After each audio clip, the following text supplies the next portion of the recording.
Let's go. Look, you're in the right place. You want to know how to never get denied funding ever again. Can you imagine what that would look like? Having a plan, having a business that you want to start. And in that process, you need funding. And you go to get funding and you always get approved. That's what we're going to accomplish here. Whatever you're funding you going for, you're going to get approved. Listen, whether it's personal, whether it's business, whether it's credit cards, lines of credit, loans, loans for property, real estate, e-commerce, retail. Listen, you need funding to start that business or to grow that business. Keep watching. You're about to find out how to never get denied for credit cards, lines of credit in the personal or business ever again. Let's go. Welcome, and here's how to never get denied credit cards and lines of credit in personal and business ever again. Okay, let's go over the underwriting requirements. To qualify for 100K to 150K in credit cards, your personal profile should meet the following criteria. So, your credit score at a minimum should be 700. This is needed because once you start applying, you know the inquiries will bring your score down. So if you're already at a 680, then as soon as you fall under a 680, you don't meet the requirements any longer. So if you're at a 700 and above, each time you apply, you're still eligible for more credit. Payment history, no late payments. So you can't start off letting them see that you've made mistakes, even though people make mistakes. You want to get that cleared up before you even start sending it for high limit credit cards. Credit report, no derogatory marks or collections. So this means that you will want to get that cleaned up before you start applying, because you will get denied if you have a bunch of late payments, derogatory marks, collections, bankruptcies, anything like that. You want to get that cleaned up before you apply. Your credit age, at least 5 years. Credit age means the age of your oldest account. At least one account on your personal profile must be over 5 years old, at least one. Hard inquiries, fewer than 10 across all three bureaus. So we just talked about inquiries. Now check this out. We know how to do a funding sequence. That sequence will involve knowing which bureau the creditors pull from. So when we say fewer than 10 across all three bureaus, meaning 3 in each, 4 in each, whatever, however it could add up to 10. You don't want any more than 10 hard inquiries, period, because we're going to start applying for more, getting more inquiries, and we want to delete those and get rid of those before that happens. Utilization less than 20%. So you don't want to have maxed out credit cards going for more credit in your personal credit. Primary accounts, 5 to 8 primary accounts, can be a mix of credit builder accounts and personal credit cards. What this means is not only does one of your accounts have to be 5 years or older, this also means you have to have 5 to 8 primary accounts in total. Credit builder accounts mean you can have a kickoff, that can count as one account.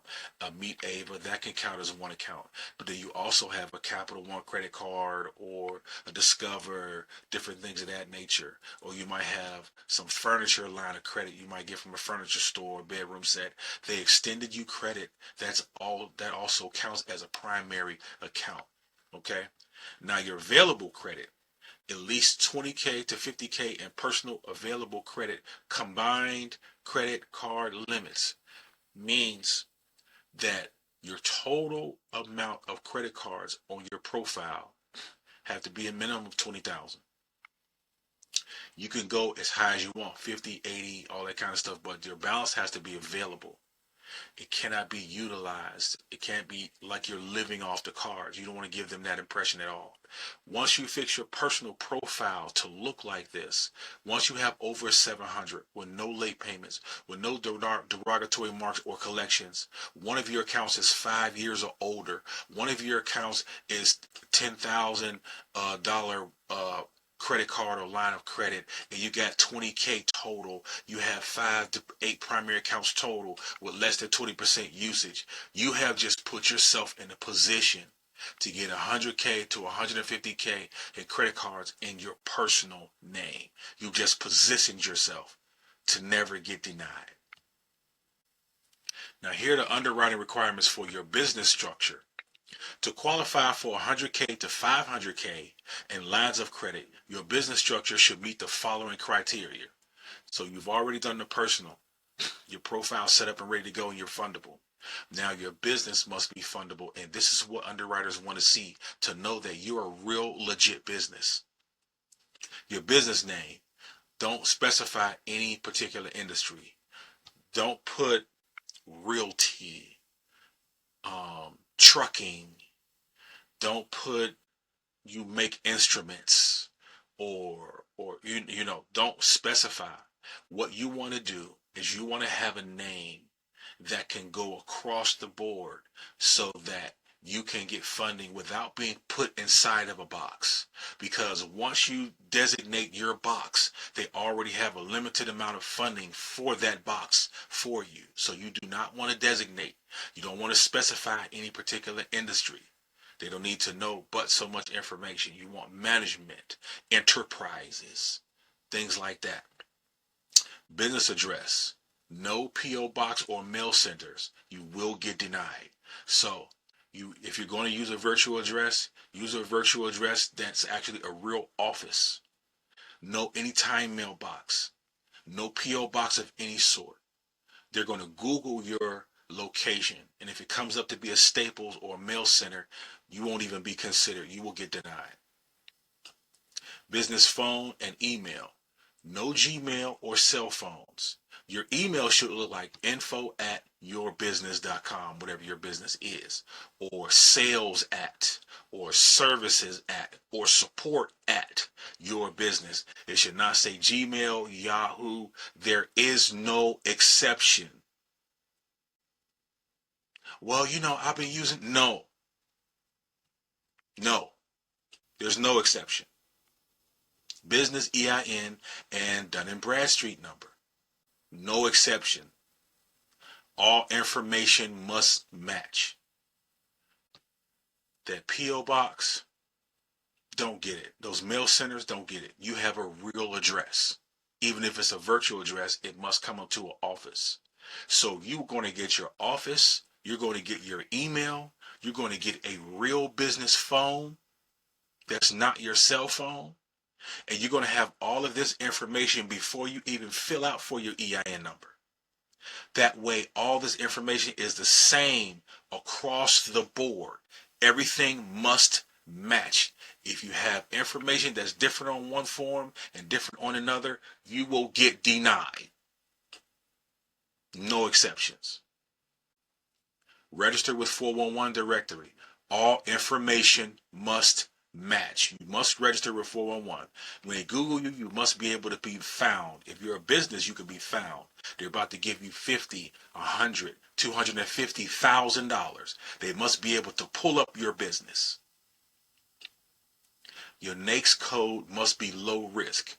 Business category must be low risk. This goes back to your business name not specifying a specific industry. Trucking is high risk. Real estate, high risk. There are things that comes with the code. All your business names will come with the code. You have to specify what code you're going to be, your NAICS code. Okay? Look that up. Look up NAICS code. That's very important.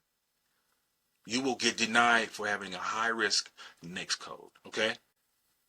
Business bank account. Open an account ASAP. Open a business bank account. Because if you're doing business, you have one. You're sending invoices, paying invoices. You have an account. So don't start applying for applications and they say, we're going to wire you the funds. What's your account number? And you don't have an account open. Business website and social media. This makes you searchable. You want a business website. Nav Business Boost. This will report to your business and help you keep track of your Paydex score. So just like your credit score, your business has a Paydex score. You want that to be an 80? because you want to get to the point where your business can sign where your personal doesn't have to for a lot of things. So you want to sign up with NAV, N-A-V, Business Boost. They're going to collect all your information from everywhere you've been spending money and doing business. What's most importantly is they're going to collect your information and they're going to have it in one place for you to be able to say, hey, all my information matches. They're giving you, or you're giving you a checklist of what's right and what's not right. Everything is right in NAV, then you know you can go start adding tier 1 vendor accounts. That's your Granger, your Uline. You got to get about 5 tier 1 accounts. Now, you can, once you do business website and social media, you can start going for funding, but you still want to continue to add to your business. Don't stop. You want to continue to add to your business. When you do this, you will be set up for funding, guaranteed. Now, you can add trade lines to your personal and your business, but you want to add them to your personal if you don't have $20,000 to $50,000 worth of credit cards and lines of credit that you need to add up to. So if you have high utilization, over 20%, your trade line can lower the utilization. Okay, it can also increase the age if you don't have that 5 years of age. It will improve your credit mix. Okay, this will help you get to those requirements on your personal credit that you need. So personal and business credit cards, ideal for new or existing businesses needing flexible credit options, including 0% introductory offers.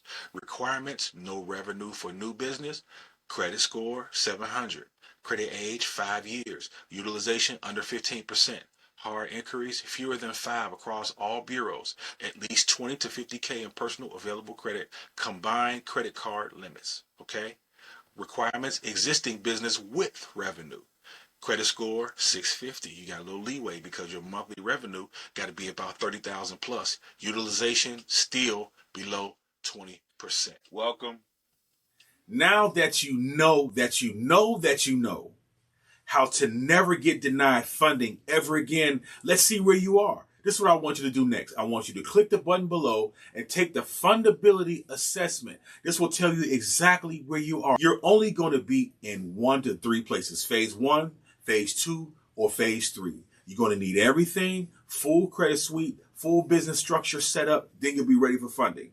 Or phase 2, you're going to need a few tweaks here and there with your credit, a few updates with your business, little things like that, and then boom, you're ready for funding. Or phase 3, you're fundable right now.